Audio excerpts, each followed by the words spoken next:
اولین قدم این که بایستی با چوب آشنا بشی. هر چوبی برای یک کاری مناسبه.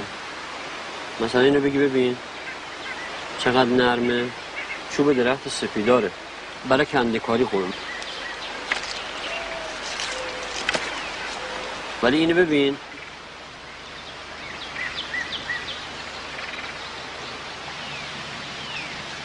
چیه تو داری گریه میکنی؟ مرد که گریه نمیکنه. هنوز نیامده دلت برای خانواده‌ات تنگ شد؟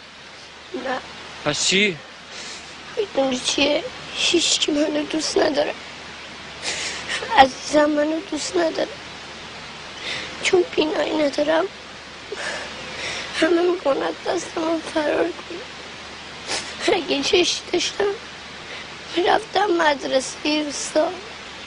همه بچه های روستا میرن اونجا درس میکنن. غیر از من که باید برم مدرسه نابینا که خوب برای دنیاست.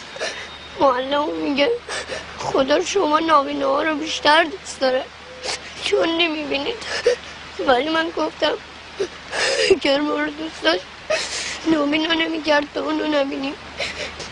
ولی اون گفت خدا دیدنی نیست، همه جا هست، شما میتونید اونو حس کنید. شما میتونید با دستاتون ببینید. خدا من همه جا رو میکردم تو بالاخره یوزی دستم به خدا بخورم همه چیزو بهش بگم، حتی هر چی توی دلم هست.